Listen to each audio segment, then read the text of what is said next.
राहता नगर परिषदेचे नवनिर्वाचित नगराध्यक्ष आणि नगरसेवक यांच्या सत्काराचा आजचा हा कार्यक्रम आणि आजच्या कार्यक्रमाचे अध्यक्ष आपणा सर्वांचे मार्गदर्शक, राज्याचे जिल्ह्याचे ज्येष्ठ नेते, पालकमंत्री, जलसंपदा मंत्री माननीय नामदार राधाकृष्ण विखे पाटील साहेब, आपल्या राहता नगर परिषदेचे नवनिर्वाचित नगराध्यक्ष डॉक्टर स्वाधीनजी गाडेकर, त्याचबरोबर सर्व नगरसेवक बंधू भगिनी, या निमित्तानं व्यासपीठावर आवर्जून उपस्थित प्रांताधिकारी आपले सन्मान्य आहेर साहेब, तहसीलदार सन्माननीय मोरे साहेब, आपल्या नगर परिषदेचे सीओ सन्माननीय लोंढे साहेब, समोर उपस्थित आणि मंचावरही उपस्थित सर्व वडीलधारी मंडळी, तरुण मंडळी, माता भगिनी, पत्रकार बांधव आणि सर्व क्षेत्रातील पदाधिकारी.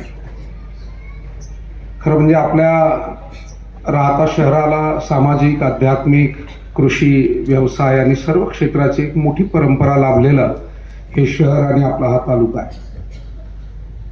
श्रद्धा आणि सबुरीचा संदेश देणारे विश्वसंत साईबाबा यांची पंचक्रोशी, त्याचबरोबर उपासनी बाबा ही आपल्या पंचक्रोशीत, आणि विशेष करून सद्गुरू गंगागिरीजी महाराज, सद्गुरू नारायणगिरीजी महाराज यांचंही आध्यात्मिक मार्गदर्शन लाभलेला आपला हा परिसर आहे. आणि अशा या पुण्यपावन भूमीमध्ये माननीय नामदार राधाकृष्ण विखे पाटील साहेबांच्या मार्गदर्शनाखाली आपल्या सर्व संस्था अतिशय प्रगतीच्या दिशेनं आणि आदर्श काम करताना आपल्याला आवर्जून पाहायला मिळतात. किंबहुना राज्यातील अनेक लोक वेगवेगळ्या आपल्या संस्थांचा आदर्श घेण्यासाठी, अभ्यास करण्यासाठी बाहेरून आपल्याकडे येतात. आणि त्या पद्धतीनं आपली नगर परिषद सुद्धा एक चांगलं काम करत असताना अधिक चांगलं काम या नगर परिषदेच्या माध्यमातून होण्यासाठी साहेबांनी एक सुशिक्षित, सुसंस्कृत अशा पद्धतीचे नगराध्यक्ष आणि सर्व नगरसेवक बंधू भगिनी हे आपल्याला उमेदवार म्हणून दिले. आणि आपण सर्व राहतेकरांनी साहेबांच्या या सूचनेचा मान ठेवून, त्यांच्या आदेशाचा मान ठेवून या सगळ्या मंडळींना या नगर परिषदेच्या माध्यमातून गावची सेवा करण्याची आपण जी संधी दिलेली आहे ही फार महत्त्वाची गोष्ट आहे. अलीकडे टेलिव्हिजनवर किंवा मीडियातून किंवा प्रत्यक्ष पाहताना राजकीय क्षेत्र म्हटलं की कधी कधी वेगळेच चेहरे आपल्याला पाहायला मिळतात, थोडे भयावह चेहरे असतात.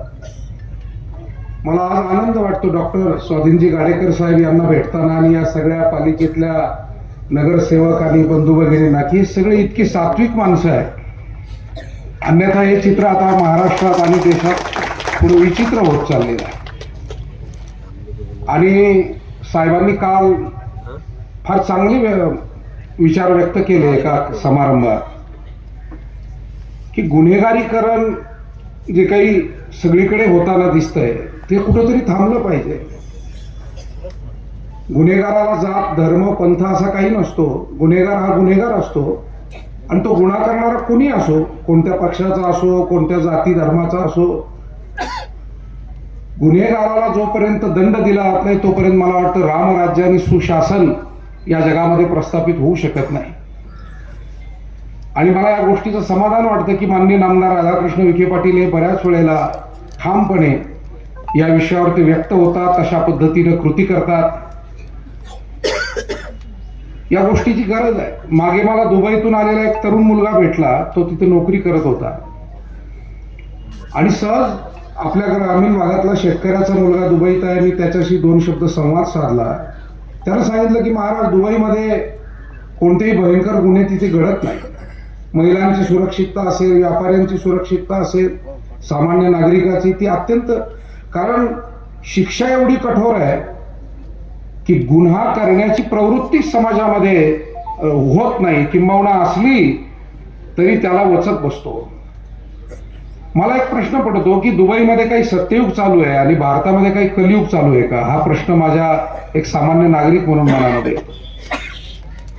मग तिथे जर कायदा चांगला राबवला गेल्यामुळे गुन्हेगारी नष्ट होऊ शकते, तर भारतात का होऊ शकत नाही? आणि मला वाटतं निश्चितपणे नामदार साहेबांसारखी नेतृत्व ज्या वेळेला पुढाकार घेतात त्यावेळेला यामध्ये फरक पडतो.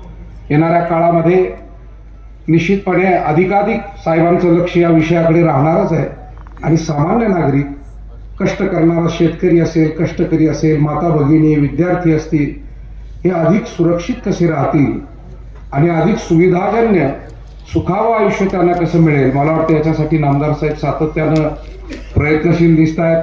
तसंही आपण पाहतो ते आपल्या सर्वांचे स्नेही आहेत, आपले परिचित आहेत म्हणून त्यांचं कौतुक करावं असा भाग नाही.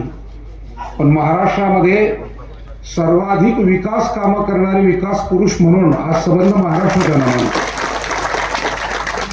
आम्ही कीर्तन भजनाच्या निमित्तानं वेगळ्या जिल्ह्यात तालुक्यात जातो त्यावेळेला लोक आवर्जून त्यांच्या कामाचं कौतुक करताना दिसतात, सर्व स्तरातील लोक. मी आपल्याला उदाहरण म्हणून सांगतो. आता आपल्या राहता आणि शिर्डीला तर त्यांनी कुठेच कधी काही कमतरता पडू दिलेली नाही कोणत्याच विषयात. नेवाशाला 2 वर्षापूर्वी आम्ही साहेबांना विनंती केली होती की गोदावरीवरती एक नव्या पुलाची आवश्यकता आहे. सुरेगाव ते नेवरगाव म्हणजे इकडे नेवासा तालुका आणि पलीकडे गंगापूर वैजापूर तालुक्याला जोडणारा आणि पैठण धरणाच्या पाणलोटामध्ये येणारा तो भाग होता बॅकवॉटरमध्ये. पूर्वी तो पालखी रस्ता म्हणून 50 वर्षापूर्वी पायी दिंड्या यायच्या. जुनी वयस्कर माणसं भेटली की आम्हाला सांगायची. मला नेहमी वाटायचं की हा जुना पालखी रस्ता चालू व्हावा आणि ज्या पायी दिंड्या पूर्वीच्या आहेत त्या आमच्या माऊलींना नेवाशाला तीर्थक्षेत्रात येत राहाव्या. मी साहेबांकडे त्या गोष्टीची विनंती केली आणि साहेबांना माऊलींच्या कार्याविषयी एवढा आदर आहे आम्हाला दिसून आलं. उलट साहेबांनी खंत व्यक्त केली की तुम्ही सर्व नेवासकर मंडळी खरं म्हणजे माऊलींच्या कार्याला न्याय द्यायला अजूनही कमी पडलेला आहात, पण हरकत नाही, आपण पुढाकार घेऊ, आपल्याकडे पालकत्व आहेच. आणि साहेबांनी तो पूल 50 कोटीचा मंजूर करून दिला. त्याचं काम आता सुरू झालेलं आहे. साहेबांच्याच हस्ते 2 महिन्यापूर्वी भूमिपूजन झालं, कामाला प्रारंभ झाला. आता आल्यानंतर समोरच्या मंडळींच्या लक्षात आलं, एक फाईल मी साहेबांकडे दिली. मला ते सांगणं महत्वाचं वाटतं. आमच्या फाईल म्हणजे कशाच्याच नसतात. आम्ही काही साहेबांकडे तिकीटही मागत नाही आणि काही नाही, पण आमच्या फाईल्या वारकऱ्याच्या किंवा आपल्या सर्वसामान्य जनतेच्या काही विषयाच्या असतात.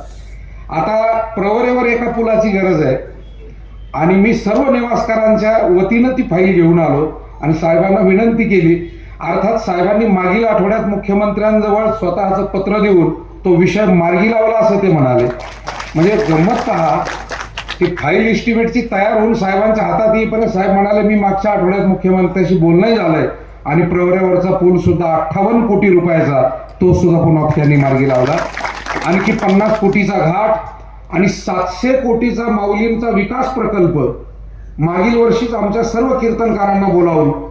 म्हणजे सगळं मी का सांगतो, हे एका नेवाशापुरतं मी बोललो. हा जिल्हा केवढा आहे, आपला राहता तालुका असेल, शिर्डी मतदारसंघ असेल किंवा जिल्ह्यात. आता परवाच्याला मी पाहत होतो युट्यूबवर सहज बातम्या ऐकायला म्हणून संध्याकाळी मोबाईल काढला तर साहेबांचं 10 वाजता पिंपरण्याला भाषण चालू होतं. मी ते भाषण ऐकत बसलो रात्री 10 वाजता आणि त्यांचा आवाज बसलेला होता. मग ते भाषणात ते म्हणाले की सकाळी 9 पासून हा सगळा कार्यक्रम चालू आहे. मला असं वाटतं सर्व पक्षातील सर्व लोकांनी, कारण शेवटी कोणत्याही पक्ष असो, कोणत्याही संघटना असो, त्या या देशाच्या आहे. वारकरी म्हणून बोलताना मला असं वाटतं की सर्वांनी मन लावून काम करावं आणि एवढी स्पर्धा निर्माण करावी राजकारणामध्ये की मी कोण जास्त काम करील आणि कामाच्या निमित्तानं समाजाचं भलं व्हावं, या देशाचं भलं व्हावं. आणि म्हणून साहेबांच्या या कामाबाबत मी त्यांना या सगळ्या जनता जनार्दनाच्या वतीनं धन्यवाद देतो. तुमचा आदर्श सर्वांनी घ्यावा आणि तुम्ही जे काम करताय त्यासाठी तुम्हाला परमेश्वरानं खूप चांगलं आरोग्य आणि दीर्घायुष्य द्यावं आणि या सगळ्या मंडळींच्या पाठीशी कायमपणे ठामपणे उभं राहून असंच चांगलं काम आपण सर्वांच्या हातून करून घेत राहावं. डॉक्टर स्वाधीनजी गाडेकर यांना विशेष शुभेच्छा मी देईल आणि या सगळ्या नगरसेवक बंधू भगिनींना की तुम्हाला साहेबांचं पालकत्व मिळालेलं आहे आणि तुमच्यासारखे तरुण सुशिक्षित आता या ठिकाणी त्यांच्या हाती धुरा हाती आलेली आहे. आपण मगाशी भाषणात म्हणल्याप्रमाणे आम्हाला सगळ्यांना खात्री आहे की आपण अत्यंत प्रेमाने आणि आदर्श कारभार या पालिकेचा कराल आणि तो करण्यासाठी वीरभद्र महाराजाचे आशीर्वाद आपल्यालाही लाभो अशी प्रार्थना करतो. थांबतो. रामकृष्ण.